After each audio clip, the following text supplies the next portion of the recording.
Sir, today you think Swami comes and appears in front of you. ಭಗವಂತ ಖುದ್ದು ಬಂದು ನಿಂತ್ಕೊಂಡಿದ್ದಾನೆ. What will you ask from him? Today we have with us Shri Arvind Gagan. I think it's in the year of 1992. What was that one moment you felt, oh, there is Bhagavan, there is divinity, there is God? See, that one moment, Was there a point of time in your life where you felt nothing is working in your favor? ಸ್ವಾಮಿ ಇಲ್ಲದೆ ನನಗೆ ಆಗ್ತಾನೆ ಇರಲಿಲ್ಲ ಅಂತ ಹೇಳ್ಬೋದು. ಆಗದೇ ಇರುವುದನ್ನ ಆಗುವಂತೆ ಮಾಡಿಕೊಟ್ಟಿದ್ದಾರೆ ಸ್ವಾಮಿ. Your lowest point. ನನ್ನ ತಂದೆಗೆ ಕ್ಯಾನ್ಸರ್ ಬಂತು. ಕ್ಯಾನ್ಸರ್ ಬಂದಾಗ ಅವ್ರ ಊರಿಂದ ನಮ್ಮ ಮನೆಗೆ ಬರ್ತಾರೆ.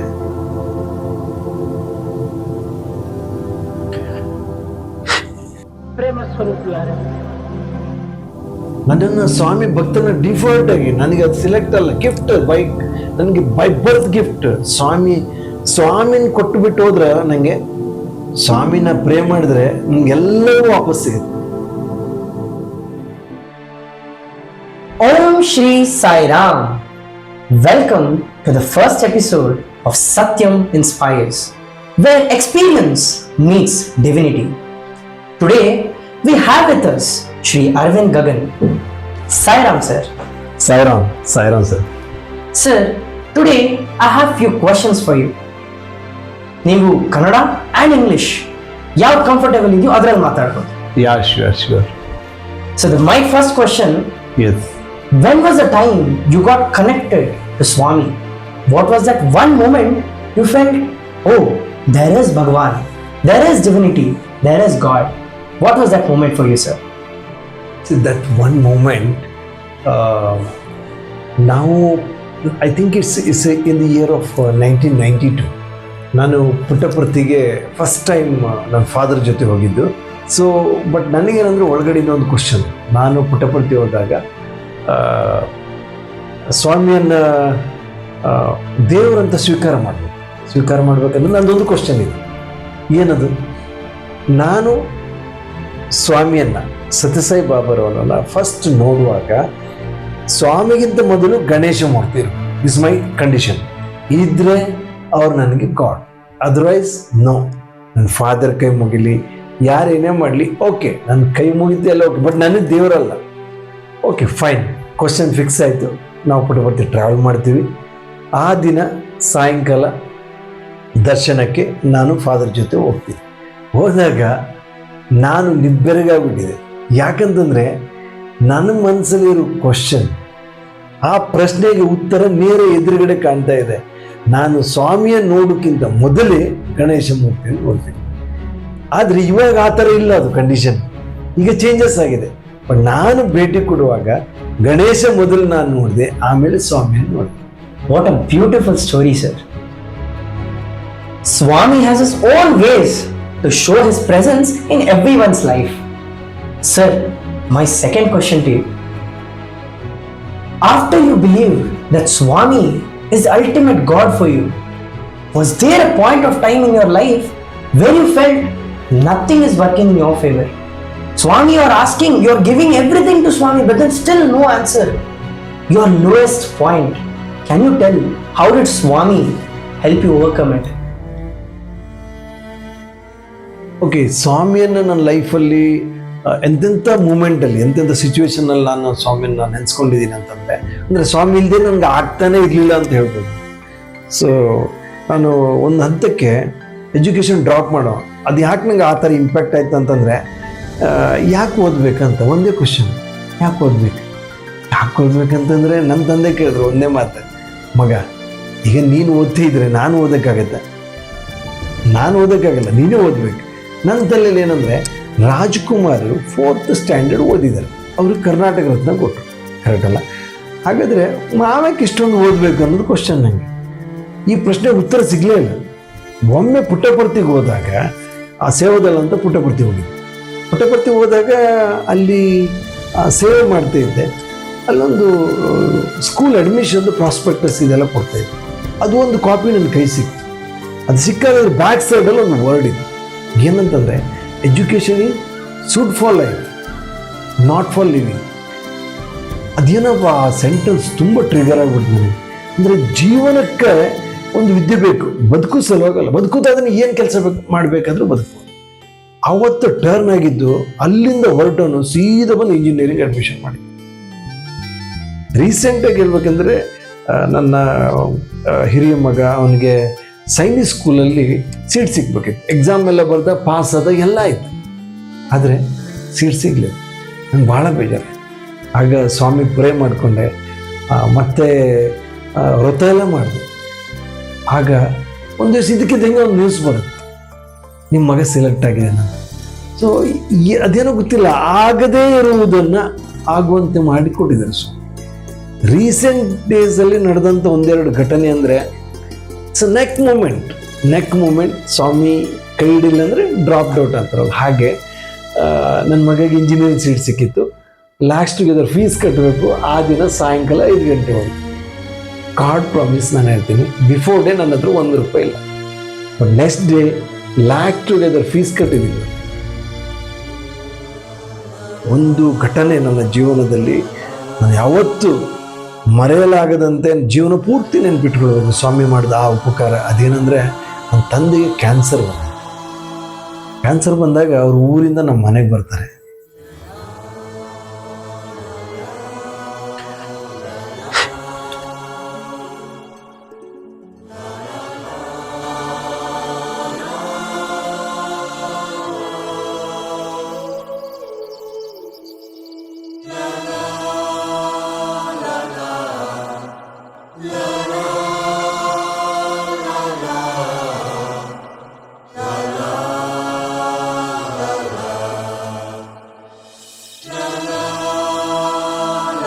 ಸರಿ, ನಿಮ್ಮ ತಂದೆ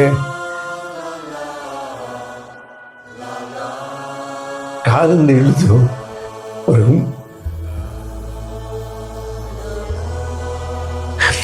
ಮನೆಗೆ ಬರೋಕ್ಕಾಗಲ್ಲ, ಕೈ ಹಿಡ್ಕೊಂಡು ನಾವು ಕರ್ಕೊಂಡು ಬರ್ತೀವಿ. ಅವ್ರೊಂದು ಕಫ ಬಂದ್ರೆ ಉಳಕ್ಕಾಗಲ್ಲ, ಅವ್ರಿಗೆ ಪಾತ್ರೆ ಎತ್ಕೊಡ್ತಿದ್ದೀವಿ. ಆಗ ನಾನು ಸ್ವಾಮಿಯಲ್ಲಿ ಬೇಡ್ಕೊಂಡೆ, ಸ್ವಾಮಿ ಒಂದು ಸಮಿತಿಯಲ್ಲಿ ನನಗೆ ಆ ಒಂದು ಗೈಡ್ಲೈನ್ ಸಿಕ್ತು, ಸತ್ಯ ಸಹ ಇಷ್ಟ ಸಿದ್ಧಿ ವ್ರತ ಮಾಡಿ ನೀವೇನು ಪ್ರೇ ಮಾಡ್ತೋ ಅದು ನಿಮಗೆ ದಕ್ಕಿಸುತ್ತೆ, ಅಂದರೆ ಅದು ನಿಮಗೆ ಸಿಗುತ್ತೆ ರಿಸಲ್ಟ್. ನನ್ನ ತಂದೆ ನಮ್ಮ ಮನೆಗೆ ಬಂದ ನಂತರ ನೆಕ್ಸ್ಟ್ ಡೇ ಮಾರ್ನಿಂಗ್ ನಾನು ನನ್ನ ವೈಫ್ ಸೀಮಾ ಬೆಳಿಗ್ಗೆ 5:04 ಎದ್ದು ಬ್ರಹ್ಮಿ ಮುಹೂರ್ತದಲ್ಲಿ ಮಾಡಬೇಕು ವ್ರತ. ಆ ವ್ರತ ಸ್ಟಾರ್ಟ್ ಮಾಡಿದ್ವಿ. ಬಿಲೀವ್ ಇಟ್ ಆರ್ ನಾಟ್, ವ್ರತ ಸ್ಟಾರ್ಟ್ ಮಾಡಿ 3rd ಡೇಗೆ ನನ್ನ ತಂದೆ ಸ್ವತಃ ಅವ್ರ ಕೈಯಾರೆ ಊಟ ಮಾಡ್ತಿದ್ರು. ಯಾವ ವ್ಯಕ್ತಿ ಅನ್ನ ತಿಂತಾ ಇರಲಿಲ್ಲ, ಯಾವ ವ್ಯಕ್ತಿ ಊಟ ಮಾಡ್ತಾ ಇರಲಿಲ್ಲ, ಬರೀ ಮಿಕ್ಸಿಗೆ ಹಾಕ್ಬಿಟ್ಟು ಗಂಜಿ ಕೊಡ್ತಿದ್ರು ಅವ್ರಿಗೆ. ಆ ವ್ಯಕ್ತಿ ನಮ್ಮ ಮನೆಗೆ ಬಂದಾಗ 3rd ಡೇ ಆನ್ವರ್ಡ್ಸ್ ಕೈಯಾರೆ ಅನ್ನ ಕಲಿಸ್ಕೊಂಡು ಊಟ ಮಾಡ್ತಿದ್ರು. This is miracle. ಇದು ನಾನು ಎದೆ ತಟ್ಕೊಂಡು ಎಲ್ಲಿ ಬೇಕಾದ್ರೆ ಅದು ನನ್ನ ಜೀವನದಲ್ಲಿ ನನ್ನ ಸ್ವಾಮಿ ಏನು ಕೊಟ್ಟರು ಬಿಟ್ಟರು ಗೊತ್ತಿಲ್ಲ. ಬಟ್ ನನ್ನ ತಂದೆ ಆರೋಗ್ಯ ಕೊಟ್ಟಿದ್ದಿತ್ತಲ್ಲ, ನನಗೆ ಆರೋಗ್ಯ ಕೊಟ್ಟಕ್ಕಿಂತ ಜಾಸ್ತಿ ಖುಷಿಯಾಗಿತ್ತು. ಅದನ್ನು ನಾನು ಸ್ವಾಮಿ ಉಪಕಾರ ನನ್ನ ಬದುಕಿರುವವರೆಗೂ, ಉಸಿರಿರುವವರೆಗೂ ಆ ಋಣ ನಾನು ತೀರ್ಸಕ್ಕೆ ಸಾಧ್ಯ ಇಲ್ಲ ಸ್ವಾಮಿದು. ನಮ್ಮ ಜೀವನ ಪೂರ್ತಿ Chiru. I feel that even I am also a part of this miracle. I have my 3rd question for you. Sir, today you think Swami comes and appears in front of you. ಭಗವಂತ ಖುದ್ ಬಂದು ನಿಂತ್ಕೊಂಡಿದ್ದಾನೆ. What will you ask from him?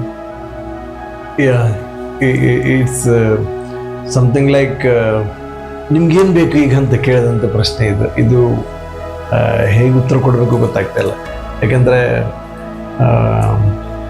ಸ್ವಾಮಿ ಸಡನ್ನಾಗಿ ಎದುರುಗಡೆ ಬಂದಾಗ, ಪ್ರತ್ಯಕ್ಷ ಆದಾಗ, ಅಥವಾ ನಾವು pray ಮಾಡಿದ ತಕ್ಷಣ ಸ್ವಾಮಿ ಏನು ಬೇಕು ಅಂತ ಕೇಳಿದ್ರೆ 100 ವಿಚಾರಗಳು ತಲೆಗೆ ಬರ್ತವೆ ಜೀವನ ಅಂದಾಗ.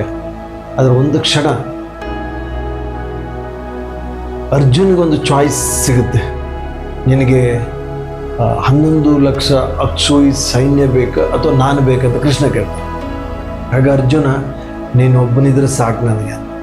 ಸೊ ನಾನು ಯಾವತ್ತೂ ಎಣಿಸ್ಕೋತೀನಿ, ಕಾರು, ಬಂಗ್ಲೆ, ದುಡ್ಡು, ಆಸ್ತಿ ಎಲ್ಲ ಇದೆ. ನಮ್ಮ ತಂದೆ ಕೂಡ ತುಂಬ ಆಸ್ತಿ ಮಾಡಿಟ್ಟು ಹೋಗಿದ್ರು. ಆದರೆ ತಂದೆ ಹೋಗುವಾಗ ನನಗೆ ಈ ಹಣ ಆಸ್ತಿ ಇವೆಲ್ಲ ಕೊಟ್ಟೋಗೋದಕ್ಕಿಂತ ಸ್ವಾಮಿನ ಕೊಟ್ಟೋದ್ರಲ್ಲ ನನಗೆ. ನನ್ನನ್ನು ಸ್ವಾಮಿ ಭಕ್ತನ ಡಿಫಾಲ್ಟ್ ಆಗಿ ನನಗೆ ಅದು ಸಿಲೆಕ್ಟ್ ಅಲ್ಲ, ಗಿಫ್ಟ್ ನನಗೆ ಬೈ ಬರ್ತ್ ಗಿಫ್ಟ್.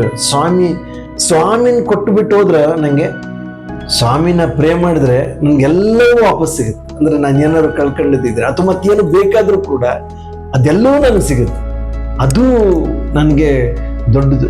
ಹಾಗೆ ನಾನು ಸ್ವಾಮಿ ಎದುರುಗಡೆ ಬಂದ್ರು ಕೇಳೋದು ಒಂದೇ, ನೀನೊಬ್ಬ ನನ್ನ ಜೊತೆ ಇರು, B along with me, that's it.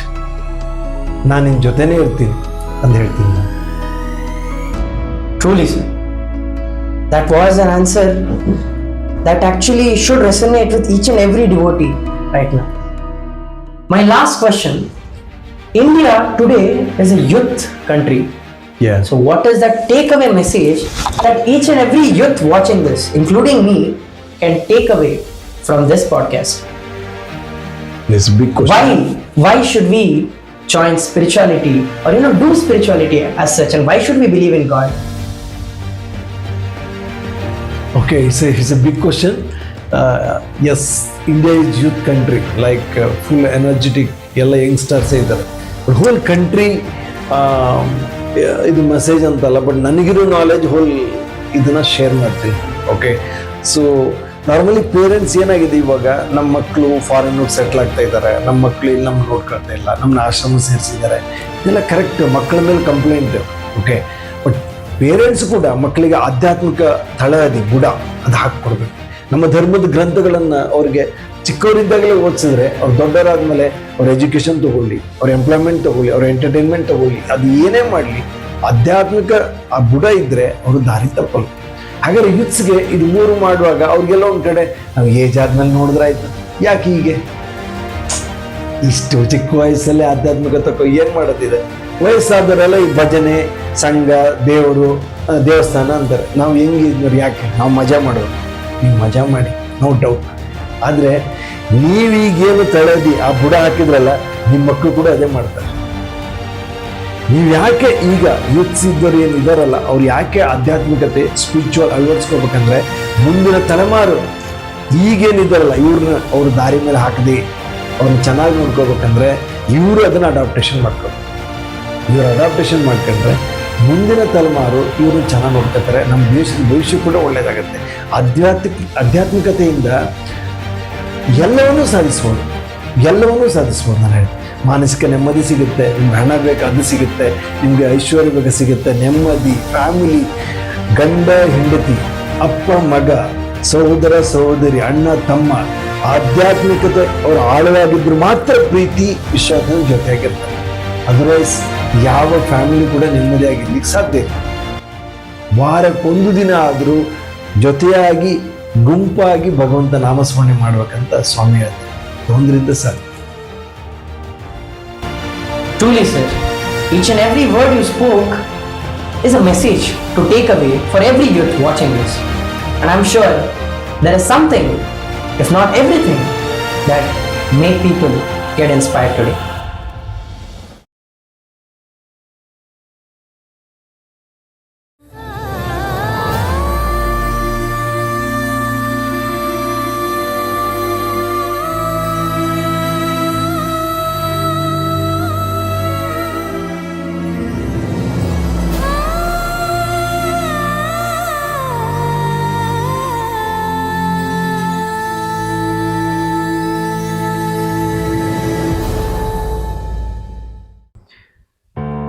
Om Shri Sairam.